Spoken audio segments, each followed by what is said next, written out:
Hello everyone, welcome back to my channel. स्वागत है आपका मेरे इस यूट्यूब चैनल पे। आज हम लोग चैप्टर 1 का और कंटिन्यू करेंगे। जो भी हम लोग का फंडामेंटल्स ऑफ पार्टनरशिप चैप्टर था, उसमें हम लोग लास्ट क्लास में हम लोग पढ़े थे, मीनिंग पढ़े थे, फीचर्स पढ़े थे, उसका राइट्स क्या होता है पार्टनर्स का, पार्टनरशिप डेट पढ़े थे, जो हम लोग बेसिक को कवर किए। उसमें से आज बहुत ही इंपॉर्टेंट टॉपिक रहेगा जिसके ऊपर मैक्सिमम टाइम सम्स आता है। हम लोग को पीएल अप्रोप्रिएशन जानेंगे। पीएल अप्रोप्रिएशन होता क्या है, क्यों बनाते हैं, इसके पीछे क्या मोटो है, वो आज हम लोग जानेंगे। तो बच्चों, आज हम लोग स्टार्ट करते हैं आज का सेशन। ठीक है, तो आज का सेशन स्टार्ट करते हैं। उसमें सबसे पहले एक हम लोग अकाउंट बनाते हैं, प्रॉफिट और लॉस अकाउंट। प्रॉफिट और loss appropriation account.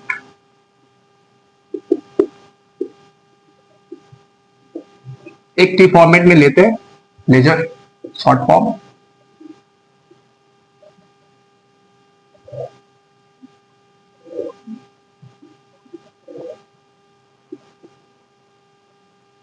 Particular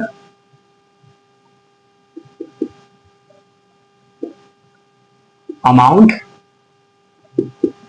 rupees, particular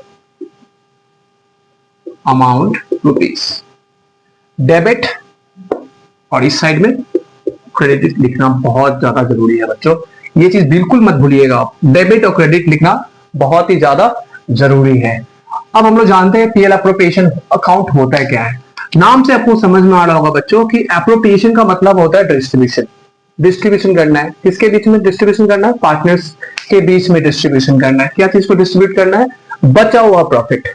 जो हम लोग 11 में हम लोग पढ़े होंगे, सोल प्रोवाइडर से बिजनेस की जब हम लोग बना करते थे, उसमें क्या बनाते थे हम लोग? प्रॉफिट और लॉस अकाउंट बनाते थे।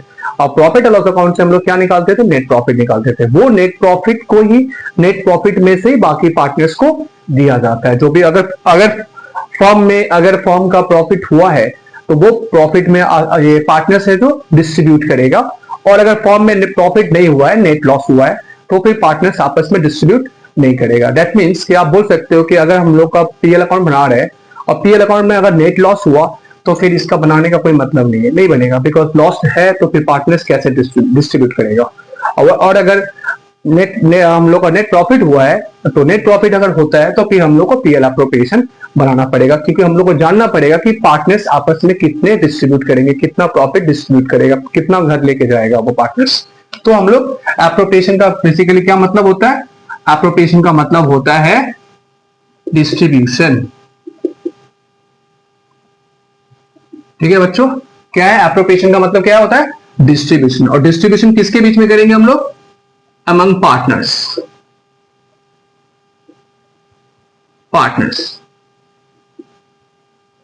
जो भी पार्टनर्स है वो पार्टनर्स के बीच में प्रॉफिट को डिस्ट्रीब्यूट किया जाता है। उसके लिए हम लोग अकाउंट बनाते हैं, profit and loss appropriation account. ठीक है बच्चों, और ये पीएल अप्रोप्रिएशन कैसा अकाउंट है?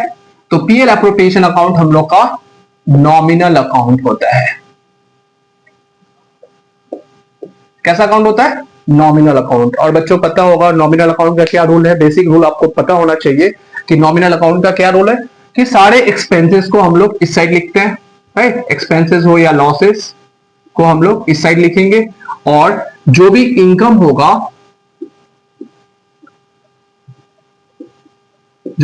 होगा, और गेन होगा पार्टनर्स फॉर्म का पॉइंट ऑफ व्यू से, वो हम लोग इस साइड में लिखेंगे। क्या? क्रेडिट साइड में। इनकम और गेन किस साइड में लिखेंगे? फॉर्म का पॉइंट ऑफ व्यू से। और जो भी एक्सपेंसेस और लॉसेस होगा हम लोग इस साइड में लिखेंगे। तो अगर हम लोग प्रॉफिट और लॉस अकाउंट बनाते हैं तो वहां से क्या आता है बच्चों? नेट प्रॉफिट आता है। वो नेट प्रॉफिट फॉर्म के लिए क्या हो जाएगा? इनकम हो जाएगा। इनकम किधर आना चाहिए? इधर आना चाहिए। तो इधर हम लोग क्या लिखेंगे? सबसे पहले by profit and loss account. क्या रहेगा? नरेशन लिखेंगे हम लोग, एक short net profit. Net profit रहेगा, दिया रहेगा सम्स में, तो इससे डायरेक्ट हम लोग बाहर बैठा देंगे। मैक्सिमम टाइम में दिया रहता है, राइट? ये गिवन दिया रहेगा, बैठा देना। फिर और क्या रहेगा? और फॉर्म का पॉइंट ऑफ व्यू से और क्या हो सकता है?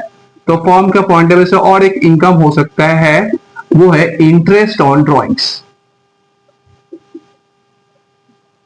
ठीक है, अब सपोज कर लीजिए कि फॉर्म में दो पार्टनर्स है, और एक्स है और एक वाई है। तो एक्स और वाई अगर वो ड्रॉइंग्स करता है, अगर फॉर्म से पैसा निकालता है, पर्सनल यूज के लिए घर ले जाता है अगर, तो फिर उसके ऊपर इंटरेस्ट चार्ज किया जाएगा।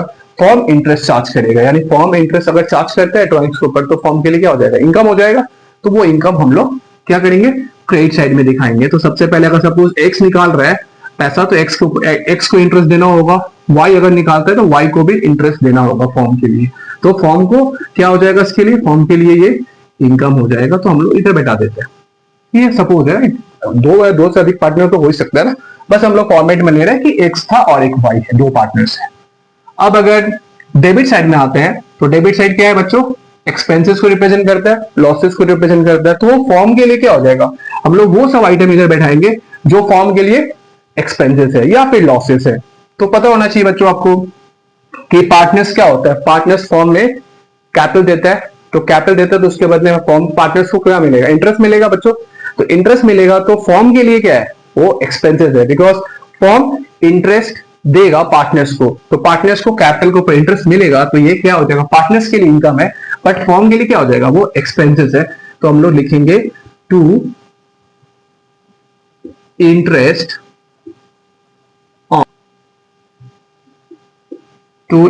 ऑन कैपिटल होगा।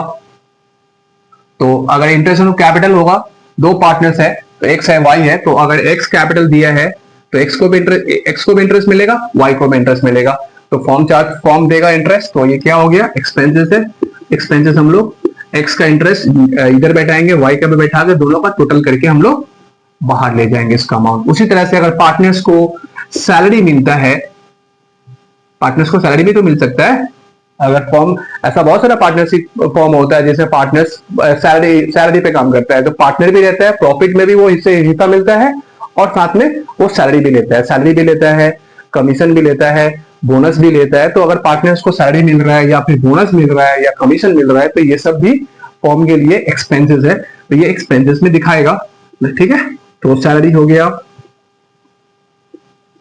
बोनस हो गया, कमीशन हो गया। कोई पार्टनर अगर मान लीजिए सैलरी एक्स का है तो सैलरी लिख के एक्स लिखेंगे, या फिर वाई को मिल रहा है कमीशन तो टू बोनस लिखेंगे, वाई का लिखेंगे। इस तरह से लिख के इसको हम लोग बाहर ले जाते हैं। कभी कभी ऐसा भी होता है कि सारे का सारे प्रॉफिट पार्टनर्स डिस्ट्रीब्यूट नहीं करता। सपोज कीजिए कि कुछ प्रॉफिट बचा हुआ है, जैसे ये सारे प्रॉफिट जो भी एक्सपेंसेस है, एक्सपेंसेस देने के बाद कुछ प्रॉफिट बचा हुआ है, वो प्रॉफिट को क्या करता है फॉर्म, ये अपने पास रखता है, फंड के तौर पे रखता है। फ्यूचर में कुछ घटना घट सकता है, कुछ ऐसा चीज जो फ्यूचर में हो सकता है, लाइबिलिटीज के तौर पे, अनफोर्सिंग लाइबिलिटीज बोलते हैं जिसको, फ्यूचर में वो लाइबिलिटीज हो सकता है। तो वो लाइबिलिटीज के लिए फॉर्म क्या करता है, एक उसी प्रॉफिट में से अलग करके रखता है फंड। ठीक है, तो वो कभी कभी करता है, बहुत सारा फॉर्म करता है, बहुत सारा फॉर्म नहीं भी करता है। तो अगर फॉर्म कर रहा है तो हम लोग क्या बोल के लिखेंगे, टू ट्रांसफर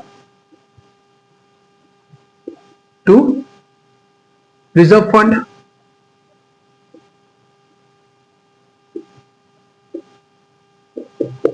ठीक है, अगर रहा तो रिजर्व फंड रहा तो हम लोग रिजर्व फंड लेंगे। ठीक है, अब ये reserve transfer to reserve fund हो गया, ये सारे एक्सपेंसेस साइड के लिए हो गया, और इस साइड अपना इनकम है। अगर सबको टोटल कर दिया जाए, ये साइड मैक्सिमम टाइम आपको क्या मिलेगा, हेवियर मिलेगा।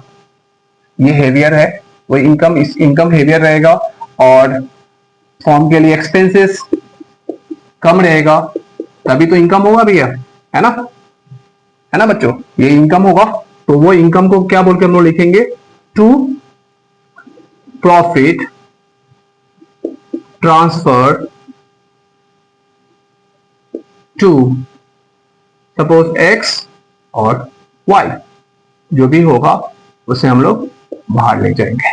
ये किस तरह का प्रॉफिट है, ये याद रहे बच्चों, ये हम लोग का डिविजिबल प्रॉफिट है। लोग डिविजिबल प्रॉफिट भी बोलते हैं इसको, हम लोग डिस्ट्रीब्यूटेबल प्रॉफिट भी बोलते हैं। ठीक है, वो प्रॉफिट जो पार्टनर्स आपस में डिस्ट्रीब्यूट करेगा। तो ये हो गया अपना पीएल एप्रोप्रिएशन का फॉर्मेट, जिसमें हम लोग क्या कर रहे हैं, हम लोग पीएल एप्रोप्रिएशन अकाउंट कैसा अकाउंट है, ये नॉमिनल अकाउंट है। सारे इनकम और गेन्स को हम लोग क्रेडिट साइड में बैठाना है, जो भी एक्सपेंसेस होगा फॉर्म के लिए वो हम लोग एक्सपेंसेस या फिर लॉसेस, इसको हम लोग डेबिट साइड में रखेंगे।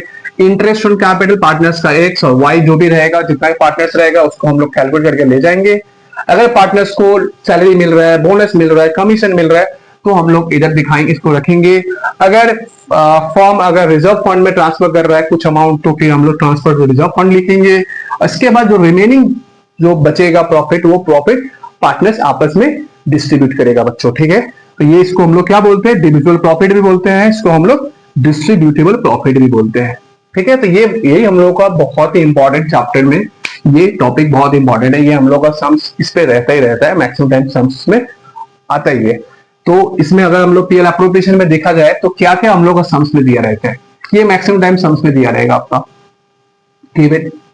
ये भी सैलरी या बोनस या कमीशन निकालने में कोई प्रॉब्लम नहीं रहता है, ये भी मैक्सिमम टाइम दिया रहता है। रिजर्व फंड भी दिया रहता है, कमीशन तो दिया ही रहता है, बोनस सैलरी सब दिया रहता है।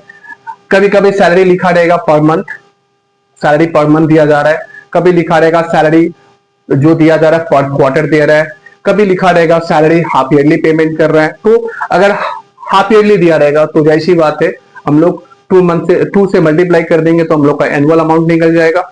अगर पार्टनर्स को सैलरी दिया जा रहा है मंथली दे रहा है तो फिर 12 से मल्टीप्लाई कर दिया जाएगा। अगर क्वार्टर दे रहा है, क्वार्टरली पेमेंट कर रहा है, तो इसका मतलब क्या है, हम लोग का साल में कितना क्वार्टर होता है, 4 क्वार्टर होता है, 3 महीने का होता है। तो 4 से मल्टीप्लाई करके हम लोग उसका सैलरी निकाल लेंगे। तो इसमें कुछ झमेला नहीं है, कोई कैलकुलेशन नहीं रहता सैलरी में, बोनस में या कमीशन में। हम लोग का मेजर जो कैलकुलेशन होगा, जो हम लोग को जानना है, हम लोग को सीखना है, आज हम लोग सीखेंगे ये चीज, ये हम लोग को सीखना पड़ेगा। ये बहुत ही ज्यादा हम लोग का इंपॉर्टेंट है। इसका कैलकुलेशन एक अलग तरीके से निकलने वाला है, वो हम लोग जानेंगे आज का सेशन में। हम लोग का इंटरेस्ट एंड ड्राइंग जानेंगे, और अगर ये कुछ और भी, जैसे अगर इंटरेस्ट एंड कैपिटल भी हम लोग को जानना है, ये भी हम लोग को जानना है। तो ये 2 चीज जो है ना हम लोग का, इसमें बहुत इंपॉर्टेंट है पीएल एप्रोप्रिएशन में। जो कैलकुलेशन हम लोग को सीखना पड़ेगा कि कैसे इंटरेस्ट एंड ड्राइंग्स निकालते हैं, कैसे इंटरेस्ट एंड कैपिटल हम लोग निकालते हैं, ठीक है बच्चों। तो आज हम लोग स्टार्ट करते हैं इस इंटरेस्ट एंड ड्राइंग्स निकालना कैसे निकालते हैं, ठीक है। इसको मिटा देते हैं। तो बच्चों सबसे पहले हम लोग जानते हैं इंटरेस्ट ऑन ड्राइंग्स। बच्चों ध्यान से दीजिएगा, ध्यान दीजिएगा, इसमें फोकस करना बहुत जरूरी है, इसमें कॉन्सेंट्रेट करना बहुत पड़ेगा। अगर आप इसमें इतना ध्यान नहीं दीजिएगा, अगर ये कैलकुलेशन को समझिएगा नहीं कैसे इसको निकाला जाता है, तो फिर आपको प्रॉब्लम होगा, फिर आप पीएल एप्रोप्रिएशन नहीं कर पाओगे। तो इंटरेस्ट एंड ड्राइंग्स जानना बहुत जरूरी है। तो कैसे कैलकुलेशन होता है, डिपेंड डेट पे कोई पार्टनर्स जो होता है ना फॉर्म में, डिपेंड डेट को ड्राइंग्स करता है, अमाउंट निकालता है। हम लोग को पता है कि टोटल हम लोग का 12 मंथ्स होता है, जिसमें से 12 मंथ्स में से वो कोई भी मंथ्स को निकाल सकता है। ऐसा कोई रिस्ट्रिक्शन नहीं है कि हाँ आप जनवरी में नहीं निकाल सकते, या फरवरी में नहीं निकालना, या एंड में नहीं निकाल रहा है, मंथ का एंड में नहीं निकाल रहा है, या मंथ का बिगिनिंग में नहीं निकाल सकते। पार्टनर्स कभी भी निकाल सकता है, कभी भी अमाउंट वो फॉर्म से निकाल सकता है। तो हम लोग का जैसे हो सकता है कि बहुत सारा जो फॉर्म होता है वो 2 टाइप का ड्राइंग्स, एक होता है रेगुलर होता है और एक होता है इरेगुलर। अब रेगुलर मतलब हो गया कि पार्टनर्स हमेशा क्या कर रहा है, जब भी हो रहा है तो 1 जनवरी को निकाल रहा है, 1 फरवरी को निकाल रहा है, 1 मार्च को निकाल रहा है। इस तरह से वो हर बार क्या कर रहा है, मंथ का बिगिनिंग में निकाल रहा है। कैसे हो रहा है, कुछ ऐसा पार्टनर्स हो सकता है कि मंथ का बिगिनिंग में ना निकाल के मंथ का एंड में निकाल सकता है, लाइक 31 जनवरी को, 28 फरवरी को, 31 मार्च को, 30 अप्रैल को, ऐसे निकाल सकता है। कोई बहुत सारा ऐसा फॉर्म में ऐसा होता है पार्टनर्स की क्या करता है, ड्यूरिंग द ईयर निकालता है। अब वो डेट मेंशन नहीं किया रहा है, ड्यूरिंग द ईयर है, क्वेश्चंस में लिखा रहेगा ड्यूरिंग द ईयर। तब डेट केस में क्या करेंगे, उस पर कब निकाल रहा है ये पता नहीं होगा, तो फिर हम लोग क्या करेंगे। उसी तरह से ऐसा भी हो सकता है कि बहुत सारा पार्टनर्स होता है क्वार्टरली निकालता है अमाउंट, 3 महीने पे पैसा निकालता है। अब वो 3 महीने पे निकालता है तो क्वार्टर का बिगनिंग में निकाल सकता है, क्वार्टर का एंड में निकाल सकता है।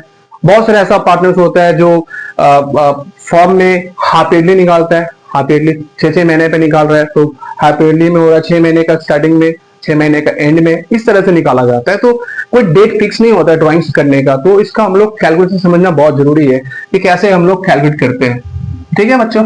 तो जानते हैं हम लोग ड्राइंग्स कैसे, इसका पहले एक बता दिया जाए, फिर हम लोग समझेंगे कैसे कैलकुलेट करके निकाला जाता है। पहले हम लोग जान लेते हैं ड्राइंग्स जो है,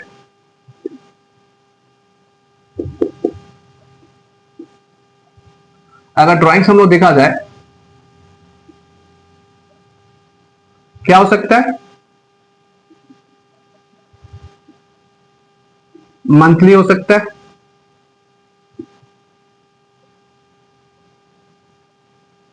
क्वार्टरली हो सकता है,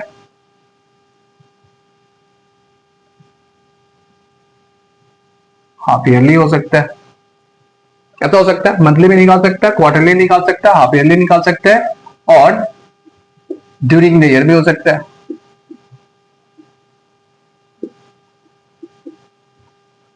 ड्यूरिंग द ईयर। अब अगर मंथली का बात किया जाए, मंथली में ऐसा क्या बताए थे कि मंथली में भी, अगर मंथली का बात किया जाए तो मंथली में भी हो सकता है बिगनिंग,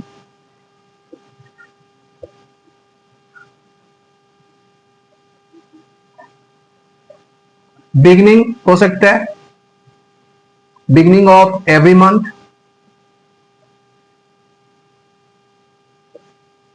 ठीक है, बिगनिंग ऑफ एवरी मंथ हो सकता है, mid mid of every month,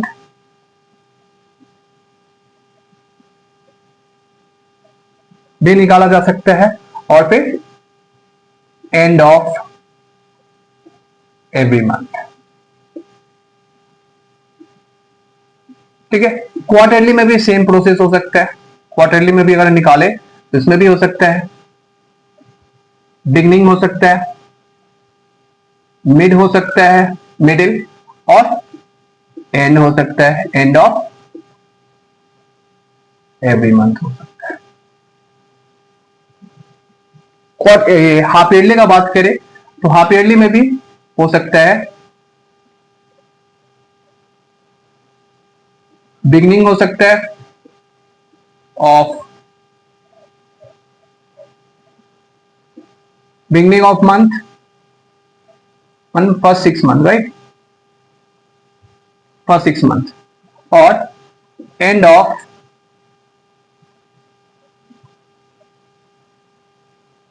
last 6 month, ऐसा हो सकता है। ये 6 महीने पे निकाल सकते हैं। हाफ ईयरली मतलब क्या होता है, 6 मंथ का होता है। क्वार्टरली कितना मंथ्स का होता है, 3 मंथ्स का होता है, और मंथली तो आपको पता है 1 मंथ का होता है, राइट।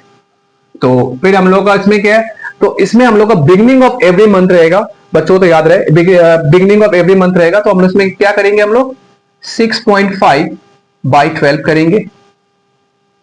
इसमें हम लोग मिडिल ऑफ एवरी मंथ रहा तो हम लोग करेंगे 6/12, एंड ऑफ एवरी मंथ रहा तो इसमें हम लोग लेंगे 5.5/12। उसी तरह से अगर क्वार्टरली रहा तो क्वार्टरली वाले में हम लोग लेंगे 7.5/12 मंथ्स, मिडिल में 6/12, और एंड ऑफ एवरी मंथ होगा उसमें हम लोग, सॉरी, एवरी क्वार्टर होगा,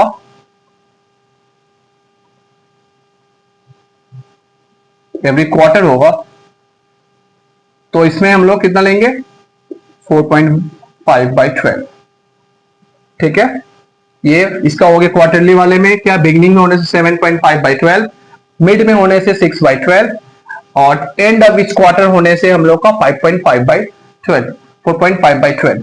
और अगर हाफ ईयरली का बात किया जाए तो इसमें भी हम लोग क्या होगा, बिगनिंग होने से होता है इसमें 9/12, एंड होने से एंड ऑफ 6 मंथ हो गया था, 6 मंथ, इसमें होने से हम लोग का होगा 3/12, और अगर मिड हुआ, अगर इसका मिड ले लेते, इसका भी मिड हो सकता है, मिड अगर हुआ तो हम लोग 6/12।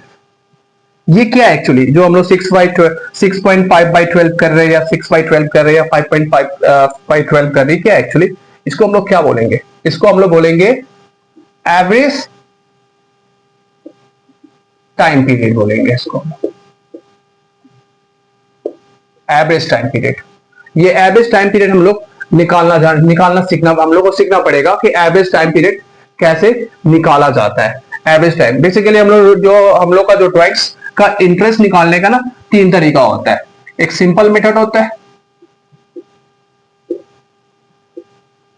एक सिंपल मेथड है, एक प्रोडक्ट मेथड है, और एक एवरेज टाइम पीरियड है।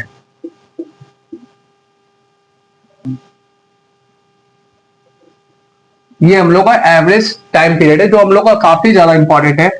ये हम लोग का ना बहुत शॉर्टकट है, बहुत इजी है कैलकुलेट करना। मतलब हम लोग को अगर ये, इससे हम लोग को बहुत आसानी से वैल्यू को बहुत जल्दी निकाल सकते हैं। तो ये हम लोग के लिए जानना बहुत जरूरी है, average time period. Product method थोड़ा लेंदी होता है, सिंपल मेथड भी लेंदी होता है। तो हम लोग का एवरेज टाइम पीरियड है, अगर हम लोग को ये सब याद रहे 6.5/12, अगर मंथली निकाले, बिगिनिंग ऑफ एवरी मंथ हुआ तो 6.5/12, मिडिल हुआ तो 6/12, अगर end of each month every month हुआ तो 5.5/12, क्वार्टरली हुआ तो बिगिनिंग होने से 7.5/12, 6/12, 4.5/12।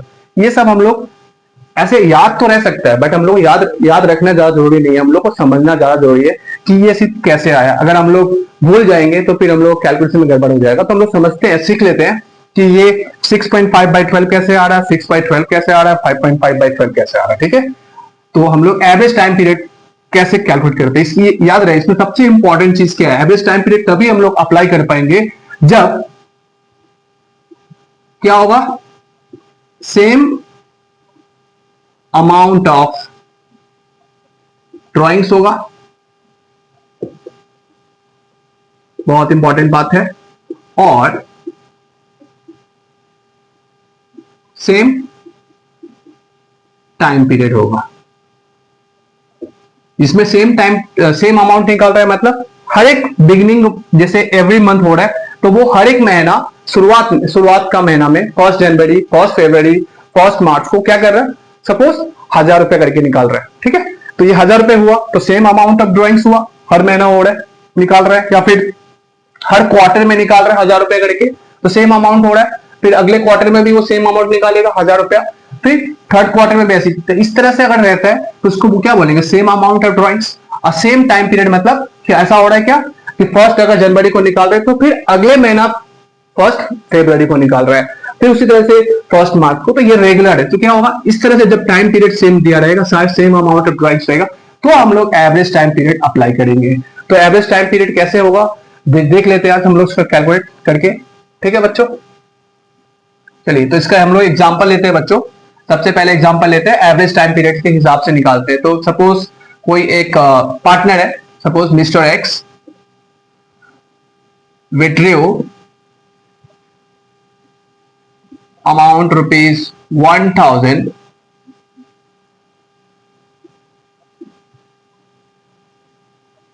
in the beginning of every month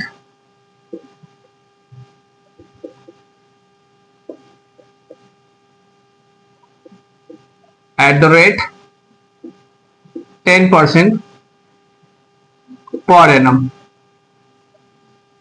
as interest on drawings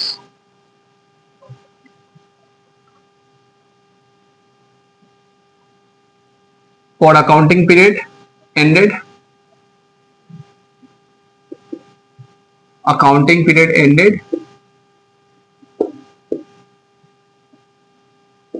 31st March every year. ठीक है, ये हम लोग का सपोज एग्जांपल लेते हैं। क्या है, मिस्टर एक्स क्या कर रहा है, 1000 करके हर एक महीना में in the beginning of every month. ठीक है, और इंटरेस्ट कितना चार्ज कर रहा है, 10% करके पर एनम चार्ज कर रहा है एज इंटरेस्ट ऑन ड्रॉइंग्स।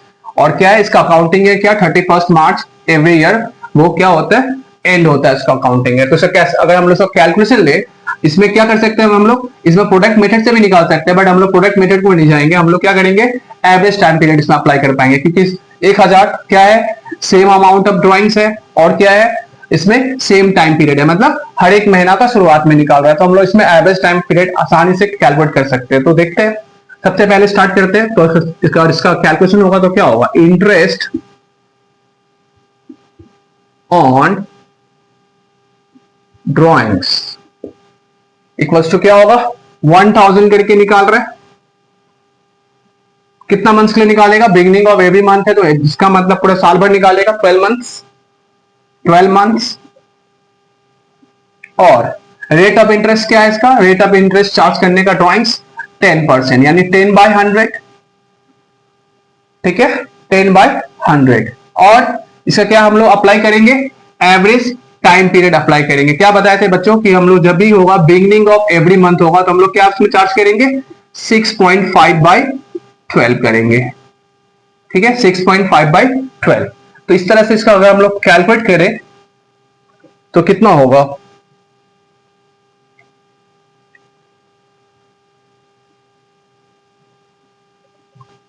कितना होगा इसका अमाउंट, 650 होगा। देखिए कितना आसानी से हम लोग का कैलकुलेट हो जा रहा है। वही अगर हम लोग इसको प्रोडक्ट मेथड से करेंगे या फिर सिंपल मेथड से करेंगे तो बहुत ज्यादा टाइम लग जाएगा। तो ये हम लोग को जानना है कि 6.5/12 कैसे आ रहा है। तो अब जैसे इसको एग्जांपल लेते हैं, ये कैलकुलेट करना सीखते हैं कैसे निकाल रहे हैं। जैसे कि क्या हो रहा है, अगर वो 1 अप्रैल को निकालेगा, 1 अप्रैल, मई, जून, जुलाई, अगस्त, सितंबर, अक्टूबर, नवंबर, दिसंबर, जैन, फेब, मार्च, ये टोटल हम लोग का कितना मंथ है, 12 मंथ्स है। अब 12 मंथ्स में हर क्या कर रहा है, एक मई को निकाल रहा है, एक जून को निकाल रहा है, एक जुलाई को निकाल रहा है, अप्रैल, अगस्त, सितंबर, अक्टूबर, नवंबर, दिसंबर, जनवरी, फरवरी, मार्च, ऐसे करके निकाल रहा है। कितना करके निकाल रहा है, 1000 करके निकाल रहा है, राइट।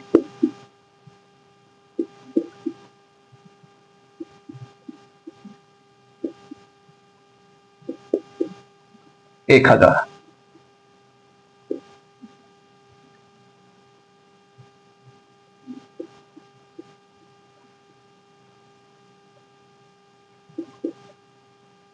एक, दो, तीन, चार, पांच, छह, सात, आठ, नौ, 10, 11,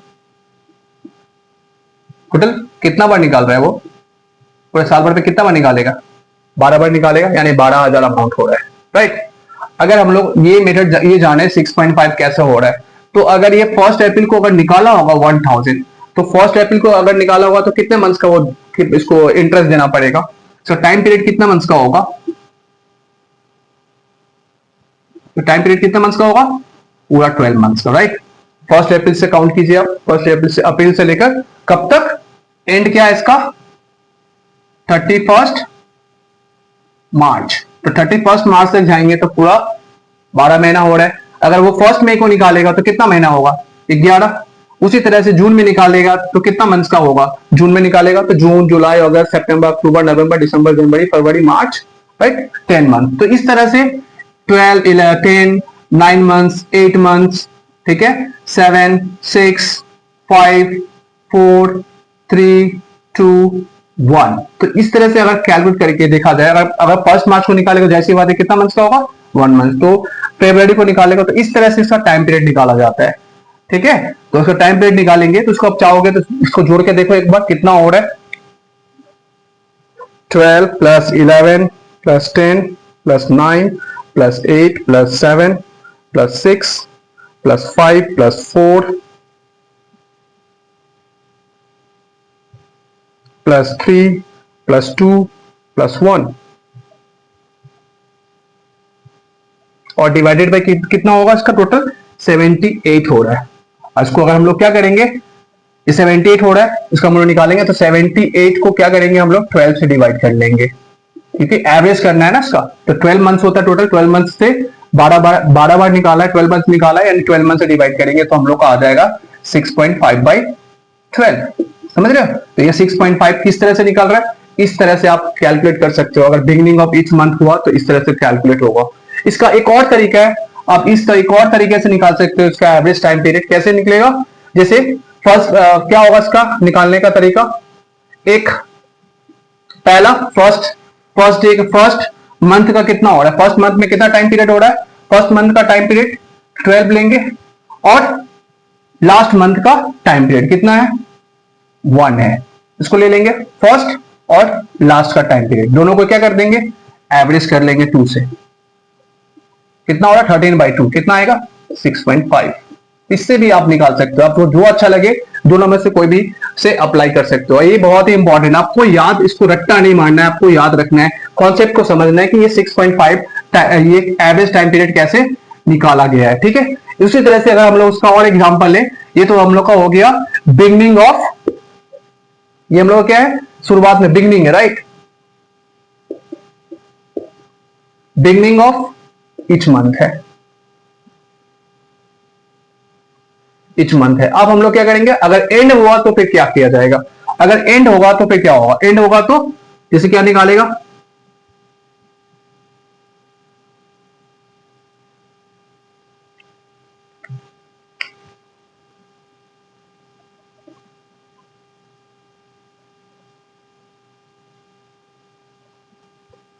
तो अब हम लोग क्वेश्चंस को चेंज करते हैं। इसमें क्या है, मिस्टर एक्स बेटू 1000 इन द बिगनिंग था, अब उसको बिगनिंग को हम लोग क्या कर देते हैं, एंड कर देते हैं। सपोज एंड में निकाल रहा है, एंड ऑफ एवरी मंथ, तो फिर दैट केस में पूरा कैलकुलेशन क्या होगा, दैट केस में कुछ भी नहीं, ये तो जैसा था वैसा ही रहेगा, बस ये 6.5 की जगह कितना हो जाएगा बच्चों, कितना हम लोग बोले थे, एंड ऑफ एवरी मंथ होने से कितना होता है 5.5, 5.5/12, ये हम लोग का एवरेज टाइम पीरियड इसका हम लोग अप्लाई करना पड़ेगा 5.5।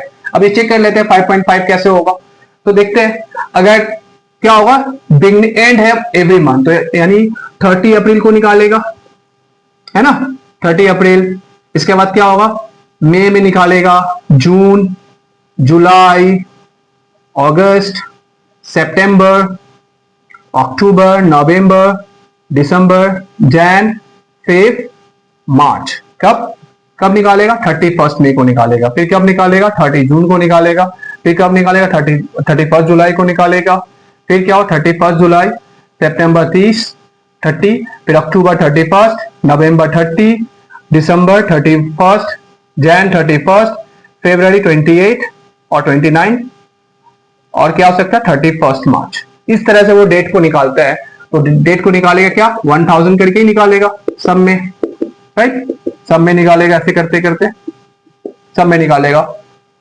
1000 करके। तो इसका भी अगर इसका हम लोग टाइम पीरियड निकाले, टाइम पीरियड, तो अगर 30 अप्रैल को अगर वो निकालता है पैसा, 30 अप्रैल को, यानी 30 अप्रैल पूरा चला गया, पूरा अप्रैल पूरा एंड में हो गया, यानी 30 अप्रैल तो पूरा कंप्लीट हो गया, अप्रैल तो पूरा कंप्लीट है, इसका मतलब कितना मंथ बचा हुआ है, पूरा आपका सब शुरुआत होगा 30, अगर एंड में होगा तो हम लोग अप्रैल को छोड़ के नेक्स्ट मंथ से काउंट करेंगे, इसका मतलब कि हम लोग को काउंट करना पड़ेगा मई से, तो मई, जून, जुलाई, अगस्त, सितंबर, अक्टूबर, नवंबर, दिसंबर, जनवरी, फरवरी, मार्च, कितना मंथ्स का हो रहा है बच्चों, 11 मंथ्स हो रहा है, ठीक है। उसी तरह 31 मई है, तो यानी मई को छोड़ के हम लोग को कब तक जाना है, हम लोग को 31 मार्च तक जा रहा है, 31 मार्च तो इसलिए जाएंगे क्योंकि 31 मार्च को ही अकाउंटिंग ईयर क्लोज होता है, अकाउंटिंग ईयर एंड होता है, 31 मार्च तक जाइए, फिर उसी तरह 31 मई को होगा तो फिर क्या होगा, हम लोग जून से काउंट करेंगे, तो जून से काउंट कीजिएगा तो कितना मंथ्स आएगा, 10 मंथ्स आएगा। उसी तरह से 30 जून को होगा तो कितना, इससे अब चेक कर सकते हो आप, अब देख लीजिए ना, 10 या 11 हो रहा है, 10 हो रहा है, 9 हो रहा है, 8 हो रहा है, ठीक है, 7 होगा, 6 होगा, 5 होगा, 4 होगा, 3 होगा, 2 होगा, 1 होगा, और 31 मार्च को जब क्या होगा, 0 होगा, क्योंकि 31 मार्च मतलब हम लोग का अकाउंटिंग ईयर क्लोज हो रहा है। अब उस डेट को अगर निकाला जाएगा तो उसका इंटरेस्ट उस अकाउंटिंग पीरियड में नहीं होगा, तो टाइम पीरियड इसका 0 है। आप इसको कैलकुलेट करके देख लीजिए कैसे किए थे हम लोग, उसमें सारे टाइम पीरियड को जोड़ दिए थे, राइट, टाइम पीरियड को जोड़िए एक बार, 11, 10, 9, 8, 7, 6, 5, 4, 3, 2, 1, कितना हो रहा है 66। फिर क्या बोले थे हम लोग, कैसे इसका निकलेगा एवरेज टाइम पीरियड,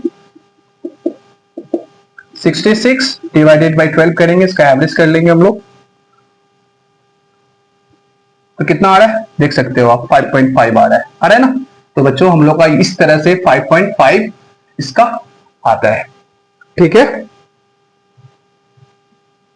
अब इसका और एक तरीका बताए थे कि क्या बताए थे, इसका टाइम पीरियड का कितना टाइम पीरियड है, फर्स्ट जो विड्रॉल है उसका टाइम पीरियड और लास्ट विड्रॉल है उसका टाइम पीरियड, तो लास्ट विड्रॉल का टाइम पीरियड कितना है 0 है, फर्स्ट विड्रॉल का टाइम पीरियड कितना है 11 है और इसका 0 है, इसको 2 से डिवाइड कर दीजिए आप, कितना आएगा 5.5।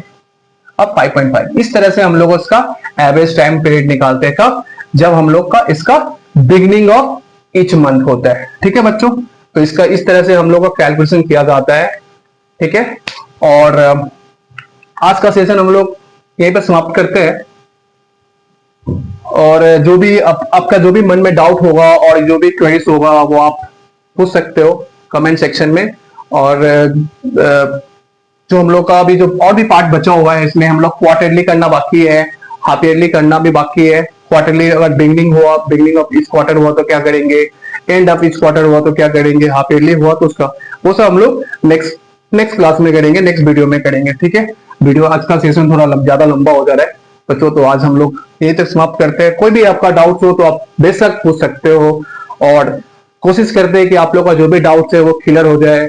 और अगर डाउट है तो आप पूछना, बिल्कुल पूछना, कोई भी डाउट रहेगा तो बिल्कुल पूछना है और समझना है बातों को। इसमें आपको दिखा रही है कि बहुत सारे ऐसा स्टूडेंट होता है, क्या करता है वो लर्न कर लेता है, याद कर लेता है कि भाई एंड होता है तो 6.5 या फिर एंड होता है तो 5.5, ये सब क्या करता है मैक्सिमम स्टूडेंट्स को याद कर लेता है। बच्चों हम लोग को उसको याद नहीं करना है, आपको दिखा दिए कि किस तरह से कैलकुलेट करके ये 5.5 या 6.5 कैसे निकाला जाता है और कैसे कैलकुलेशन किया जाता है इंटरेस्ट ऑन ड्राइंग्स का। ठीक है बच्चों, तो बस इतना ही है। और आपको अब अगर ये और भी कुछ जानना है तो हम लोग नेक्स्ट वीडियो में आप बने रहिएगा मेरे साथ। ठीक है, और इस तरह से आपका जो भी सिलेबस से रिलेटेड वीडियोस है हम मेरे चैनल पे मिलता रहेगा, तो आप सब्सक्राइब करना बिल्कुल मत भूलिएगा। और आपको अगर आज का सेशन अच्छा लगा हो तो लाइक कर दीजिएगा और अपने दोस्तों के साथ शेयर भी कर दीजिएगा, ताकि उन लोगों को भी आपके तरह उस वीडियो का लाभ मिल सके। Thank you so much.